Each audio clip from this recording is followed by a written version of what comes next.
하나님께서 우리에게 주신 말씀은 여호수아 3장 1절에서 4절까지 말씀입니다. 또 여호수아가 아침에 일찍이 일어나서 그와 모든 이스라엘 자손과 더불어 시딤에서 떠나 요단을 이르러 건너가서기 전에 거기서 유숙하니라. 사흘 후에 갈리들이 진중으로 두루다니며 백성에게 명령하여 이르되 너희는 너희 사람 제사장들이 너희 하나님 여호와의 언약궤를 메는 것을 보거든 너희가 있는 곳을 떠나 그 뒤를 따르라. 그러나 너희와 그 사이 거리가 2000규변쯤 되게 하고 그것에 가까이 하지 말라. 그리하면 너희가 행할 길을 알리니 너희가 이전에 이 길을 지나보지 못하였음이니라 하니라. 아멘. 우리 하나님께서 가나안의 축복의 땅에 갈 때에 하나님의 제사장들이 언약궤를 메고 하나님의 법궤 언약궤를 메고 앞에 가면 그 뒤를 따라가기만 하면 된다. 하나님의 약속의 말씀만 따라가면 된다. 하나님의 말씀만 따라가면 가나안의 복을 받게 된다. 그래서 우리 인생의 삶은 말씀을 따라가면 된다는 거예요. 가나안의 축복은 말씀만 따르면 된다 하는 사실을 오늘 말씀에 들려주고 있습니다. 그래서 언약궤를 맨 제사장을 따르라. 언약궤, 말씀을 붙들고 앞서 가는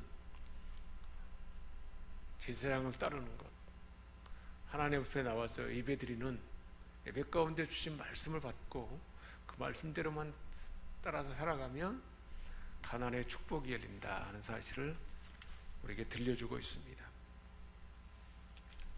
가나안을 정복한 원리, 여호수아 1장에는 비전을 품으라 그랬습니다. 우리 모든 사람이 꿈과 비전이 있어야 목표가 있어야 된다는 거예요. 우리 인생에 더 나은 삶을 향한 3년, 5년, 10년 후에 더 나은 삶을 향한 하나님의 약속의 축복의 세계를 우리가 꿈을 품고 비전을 품고 마음에 그 꿈을 바라보면서 집중할 때 우리 보이는 환경이나 사람이나 느낌이나 충동이나 과거의 경험에 휩쓸리지 아니하고 5년 후 10년 후에 하나님이 주신 축복의 그 세계를 믿음의 눈으로 바라볼 때 모든 장애를 극복할 수 있는 그 마음이 목표가 있을 때 목표를 향하여 달려갈 수 있다는 겁니다. 1장에 여호수아 1장에 주는 말씀의 핵심은 그것입니다. 마음에 집중하는 원리는 비전을 바라보는 거죠. 하나님이 우리 삶에 반드시 5년 후 10년 후 더 미래에는 반드시 더 좋은 것을 하나님 준비해 놨다는 거예요. 그것을 믿음의 눈으로 바라보는 것입니다.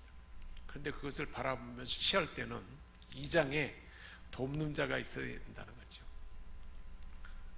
정탐으로 간 살몬과 그것을 도와주었던 라합이 있었는데 이처럼 하나님의 비전과 목표를 향해 달려갈 때는 반드시 함께 동력하는 돕는 자가 있다는 거예요. 서로 힘을 합쳐서 그 삶을 갈 수 있다는 거예요.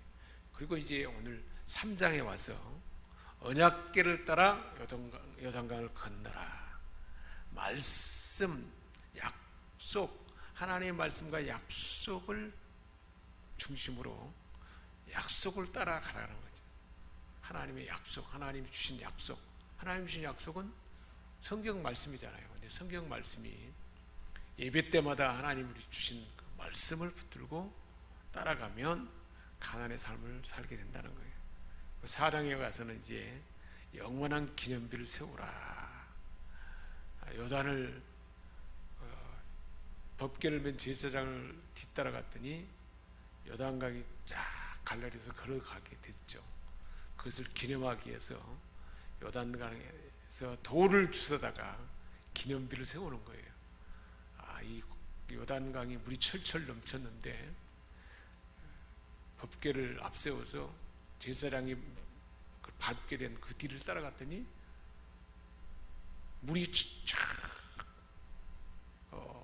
벽을 쌓고 더 이상 흘러내리지 않고 마른 땅같이 걷게 된 하나님의 그 이적을 경험한 그 경험을, 하나님은 약속의 말씀을 따라 살아가면 내가 상상할 수 없는 놀라운 경이한 일이 우리 삶에 있다는 사실을 경험하고 그것을 기록해서 되새기도록 하라 하는 것이 사장의 말씀입니다. 우리가 신앙생활을 하는 데는 애굽에서 예수를 믿기 전 세상에서 사는 삶이 있고, 그 삶은 신앙의 출발입니다. 그리고 이제 예수를 믿고 세례를 받은 후에는 광야의 삶인데, 광야의 삶은 신앙의 훈련이고 영적으로 성장하는 여정입니다. 가나안의 삶은 이제 신앙이 성숙해서 하나님의 형상으로 우리가 회복되게 하시고 하나님의 대행자로서 우리가 이제는 예수님이 하신 그 기이한 일도 행하고 하나님의 약속의 말씀을 따라서 우리가 행하는 것마다 하나님의 그 풍성한 은혜와 복을 받아서 많은 사람들에게 그 복을 나눠주는 그 삶이 가나안의 삶이라는 거예요. 이게 바로 신앙의 성숙의 여정입니다. 애굽에서는 신앙의 출발이고 광야에서는 훈련하고 성장하는 과정이고, 광야를 거쳐서 그 다음에 가나안에 가게 되면 가나안에 들어와야 이제는 하나님의 대행자로서 축복의 통로가 된다는 거예요. 인도함 받는 것도 마찬가지예요. 애굽에서는 위기 가운데 하나님의 기적을 나타내는 거예요. 10가지 기적을 보여주는 거예요. 하나님 은혜 가운데 우리를 배려하셔서 우리를 하나님의 특별한 은혜 가운데 건져주고 구원해 주는 것이 애굽입니다. 광야에서는 목자를 따라가는 거죠. 모세가 앞서서 말씀을 받아서 가는 대로 나팔을 따르고 구름기둥과 불기둥으로 계속 자기는 부인하고 철저하게 성령의 구름기둥과 불기둥으로 인도함을 받는, 하나님께 주권을 내어 올려드리는 그런 영적 전쟁의 장으로서 약속의 땅에 이르기까지 성령의 불기둥과 불기둥으로 인도함을 받고 자기를 끊임없이 부인하는 과정입니다. 가나안에서는 언약궤를 맨 제사장을 따르는 것이죠. 하나님의 약속 말씀을 따라서 살아갈 때 축복의 통로가 되는 것입니다. 지도자가 있어요. 애굽에서는 모세가 지도자였죠. 하나님의 대응자고 아주 대단한 신적인 존재로, 내가 내려가서 그랬는데 하나님이 모세를 대신 보냈으니까 신적인 존재처럼 보인 것이 애굽에서의 영적 지도자들의 모습입니다. 광야에서는 어떨까요? 이제 내가 좀 성장하니까 지도자의 허물이 보이는 거예요. 그래서 애굽 광야에서는 영적 지도자들은 훈련 교관이야. 단지 훈련 교관일 뿐이지 허물로 있다는 것이 보인다는 거예요. 가나안에 들어와서는 어떻게 될까요? 이제는 주의 종들과 인도자들과 나도 같은 이제 동역자가 되는 거예요. 신비현상이나 기적으로가 아니고 함께 동역하면서 힘을 합쳐서 하나님의 뜻을 펼쳐가는 거예요. 들려오는 소리도 달라요. 애굽에서 세상에 있을 때는 고난 가운데 하나님께 부르짖게 됐고, 그래서 하나님이 우리가 기도하는 소리를 다 듣고 보고 듣고 알고 내려와서 우리를 건져주는 거예요. 그게 애굽에서의 모습이고, 광야에서는 하나님이 이끄시는 방향으로 약속을 선포하면서 늘 감사하고 순종하는 거예요. 하나님 말씀을 따라가는 거예요. 그러니까 구름기둥, 불기둥. 모세가 모델이니까 모세가 먼저 광야를 투과했으니까 모세를 따라가는 것이고, 나팔 소리를 따라서 끊임없이 가는 거예요. 가나안에서는 어떤 소리가 들릴까요?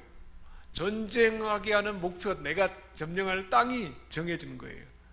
그 땅을 여리고를 점령할 때 함께 합심해서 침묵하고 순종할 때 말씀만 따르면 되는 거예요. 그걸 경험하게 하는 거예요. 양식도 애굽에서는 무엇을 먹는가? 사탄 마귀가 주는 양식을 먹는 거예요. 광야에서는 하나님 매일 만나를 내려줬잖아요. 매일 하나님 주신 양식을 먹고 살고, 가나안에서는 직접 내가 수고해야 돼요. 수고하는 만큼, 내가 수고하는 만큼 하나님이 양식을 얻게 하고 풍성함을 주셔서 다른 사람들에게 나눠줄 수 있을 정도로 풍성함을 준다는 거예요. 전쟁은 어떻게 하는가? 애굽에서는 하나님이 지시하면 영적 전쟁을 모세가 대신해서 바로와 싸웠어요. 애굽에서는 그러니까 초기 신앙 때는 하나님이 다 이기게 해주셔요. 광야에서는 어떻게 이길까요? 기도해야 돼요. 우리가 기도해야 하나님이 싸워주는 거예요. 그 대표된 얘기가 모세와 아론과 훌이 기도하니까 하나님이 이기게 했잖아요. 광야에서는 기도로 이길 수 있어요. 가나안에서는 어떻게 될까요? 각자가 이제 예수님의 권세를 가지고 용사가 돼서, 신앙의 용사가 돼서 하나님에 대한 약속을 받아서 말씀을 믿고 기도함으로 같이 힘을 합쳐서 적을 무찌르고 하나님 나라를 확장해 가는 거예요. 신앙생활하는 목적도 달라요. 처음 신앙생활할 때 애굽에서는 유월절을 경험하죠. 세상을 떠나는 거예요.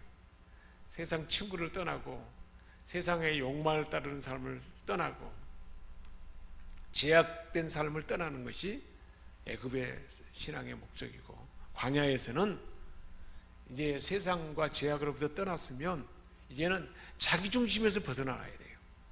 하나님으로 채워지는 변화된 삶이 광야고, 가나안에서는 어떻게 될까요?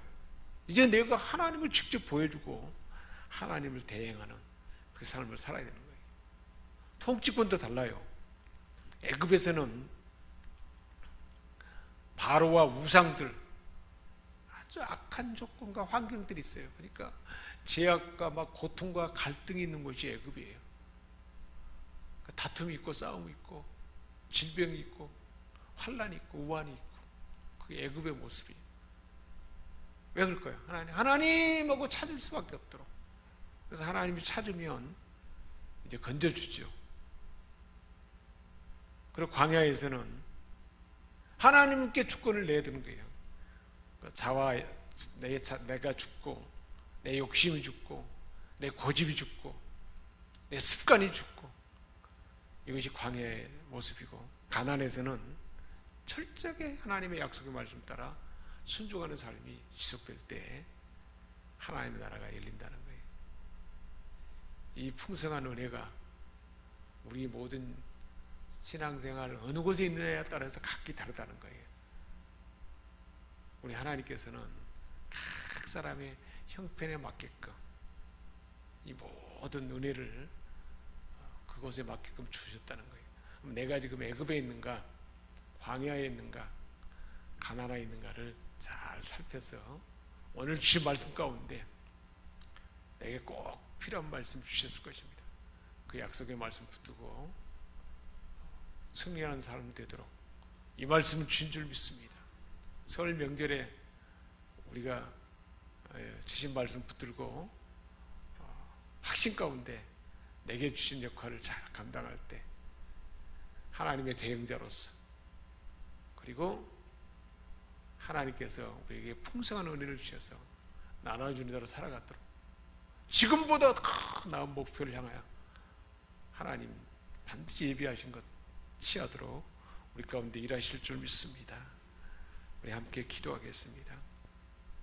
하나님 아버지, 우리 하나님께서는 우리 각 사람의 형편과 처지를 다 아시고 그 환경에 적합하도록 우리에게 하나님이 인도하시고 은혜도 주시고 또 우리를 더 변화되게 하고 성장하게 하고 성숙하게 하시고 또 필요한 것들을 적절하게 채워주셔서 우리 삶의 지금보다 5년 후가, 10년 후가 더 나은 삶을 예비한 줄 믿습니다. 그 목표를 늘 믿음의 눈으로 바라보면서 하나님이 주신 새 힘으로, 예배 가운데, 기도 가운데 하나님이 주신 새 힘을 공급받아서 더 나은 삶을 날마다 추구하며 더 풍성함이 부어질 때 많은 사람들에게 풍성함을 나눠주는 우리 모두가 다 되게 하여 주옵소서. 우리 주 예수 그리스도의 이름으로 기도합니다. 아멘.